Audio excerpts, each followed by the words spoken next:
அன்பு நேயர்களே வணக்கம். நாளை வரலட்சுமி விரதம். இந்த வரலட்சுமி விரதம் வெள்ளிக்கிழமை ஆடி கடைசி வெள்ளியில் வருவது ரொம்ப ரொம்ப சிறப்பான ஒரு விரதம். பெரும்பாலும் சுமங்கலி பெண்கள் தங்களுடைய கணவர், தங்களுடைய குடும்பம், மாங்கல்ய பலம், செல்வம் இப்படி பலவற்றையும் பெற வேண்டும் என்பதற்காகவே இந்த விரதத்தை இருப்பார்கள். பொதுவாக செல்வத்துக்காகத்தான் இந்த விரதம் இருக்கின்றார்கள் என்று சொல்ல முடியாது. காரணம், பணம் இருந்தால் மட்டும் லக்ஷ்மிகரம் முகத்திலே லக்ஷ்மி கலை வந்துவிடாது. அது திருப்தி, மகிழ்ச்சி, இன்பம் இவற்றையெல்லாம் சார்ந்தது. சில பணம் இருக்கக்கூடிய வீடுகளில் பார்த்தோம்னா கண்ணா பின்னான்ட்டு இருக்கும். பார்த்தாலே ரொம்ப மோசமான முறையிலே அந்த வீடுகள் இருக்கும். எந்த இடத்திலே தூய்மை இருக்கிறதோ அந்த இடத்திலே தான் மகாலட்சுமி வசிப்பாள்.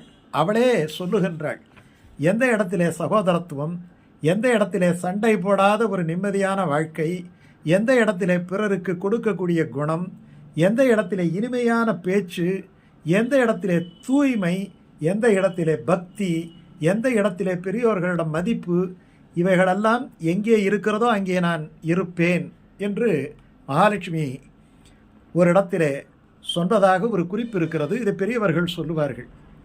இந்த விரதத்தை முதலிலே இருந்தவள் யார் என்று சொன்னால் சாருமதி அப்படி என்கிற பெண்.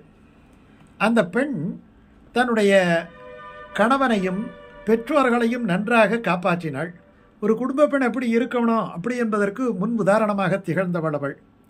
அவளுடைய நற்குணங்களை கண்டு மகிழ்ந்த மகாலட்சுமி அவளுக்கு என்ன வேண்டும் என்று கேட்கின்ற பொழுது அவள் தன்னுடைய தாய்க்கு இழந்த செல்வங்களெல்லாம் பெற வேண்டும் என்று சொல்ல, அப்பொழுது இந்த விரதம் இருந்தால் அந்த செல்வத்தை எல்லாம் பெறலாம் என்று மகாலட்சுமி கனவிலே இந்த விரதத்தை இந்த சாருமதி என்ற பெண்ணுக்கு உபதேசித்ததாக ஒரு வரலாறு உண்டு. சிரவண மாத பௌர்ணமிக்கு முந்தைய வெள்ளிக்கிழமையில் இந்த விரதம் இருக்க வேண்டும் என்று மகாலட்சுமியே உபதேசித்த விரதம். அதை எப்படி அனுஷ்டிக்க வேண்டும் என்பதை தானே அனுஷ்டித்து காட்டினாளாம்.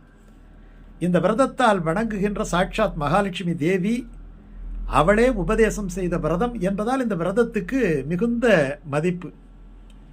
இந்த விரதத்தை யாரெல்லாம் கடைபிடிக்கிறார்களோ அவர்களுடைய வீடுகளிலே தான் எப்பொழுதுமே இருப்பேன் என்று மகாலட்சுமி சாருமதியிடம் உறுதியளித்ததாக அந்த செய்தி கூறுகிறது.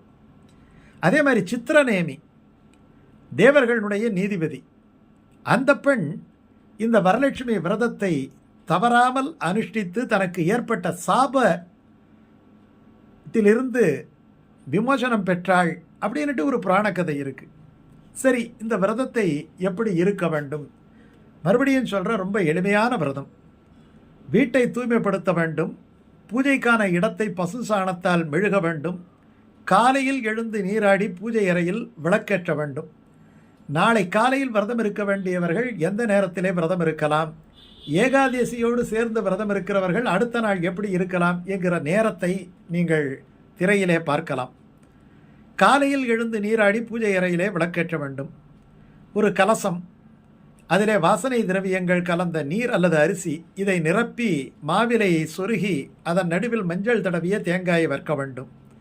அந்த தேங்காயில் லட்சுமியினுடைய உருவத்தை அலங்காரம் செய்யலாம். அந்த கலசத்தை நல்ல பட்டு துணியாலே அலங்கரித்து அதன் மீது மஞ்சள் சரடை வைக்க வேண்டும். அந்த மஞ்சள் சரடு 9 இழைகளாலே இருக்க வேண்டும். 9 முடிச்சுகள் போட வேண்டும். அஷ்டலட்சுமி, அந்த அஷ்டலட்சுமியோடு சேர்ந்து வரலட்சுமி இருப்பதாலே 9 முடிச்சுகள் போட வேண்டும். போட்டு நீங்கள் அதற்கு பிறகு அந்த மகாலட்சுமிக்கு உங்களுக்கு தெரிந்த அஷ்டோத்திரங்கள், ஸ்லோகங்கள், பாடல்கள் இவற்றையெல்லாம் சொல்லலாம்.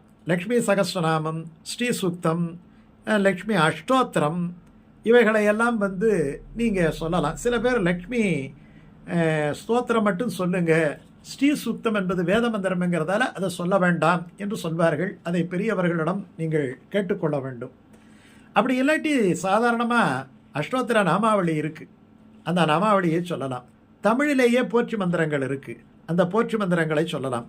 திருவிளக்கு பூஜையில் பயன்படுத்தக்கூடிய மந்திரத்தை கூட இதிலே நீங்கள் பயன்படுத்தலாம்.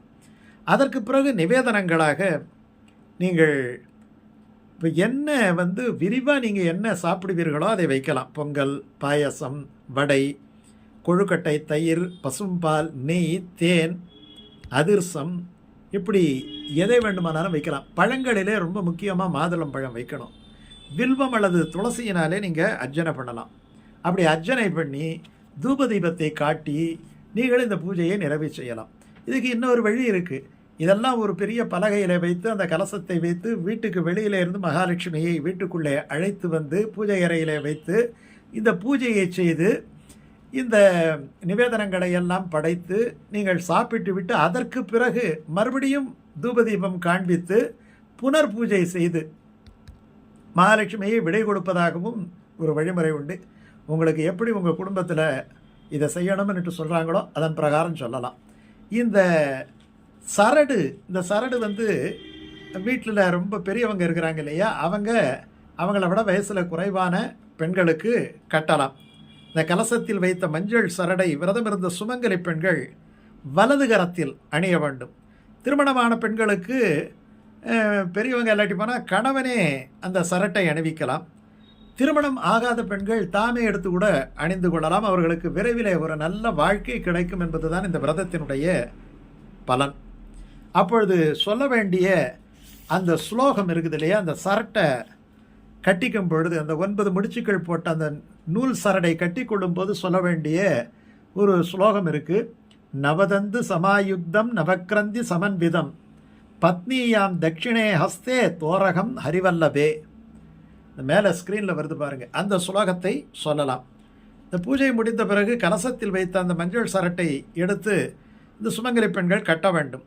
அதுக்கப்புறம் தாம்பூலம், மஞ்சள் குங்குமம், புடவை ரவிக்கை இவற்றையெல்லாம் சுமங்கலி பெண்களுக்கு தானமாக வழங்கிவிட்டு அதற்கு பிறகு அந்த பிரசாதங்களை எல்லாம் சாப்பிட்டு அந்த விரதத்தை வந்து முடித்து கொள்ளலாம். ஆனால் பூஜை பண்ணுற வரைக்கும் எதுவுமே சாப்பிடக்கூடாது. இவ்வாறு இந்த வரலட்சுமி விரதத்தை அனுஷ்டிக்கும் பெண்கள் தீர்க்க சுமங்கலிகளாக வாழ்வார்கள். எல்லா விதமான ஐஸ்வர்யங்களும் அவர்களுக்கு கிடைக்கும். குடும்பங்களிலே எப்பவும் லக்ஷ்மிகரம் இருக்கும். அதற்கான ஒரு நாள்தான் நாளை வெள்ளி, மறக்க வேண்டாம்.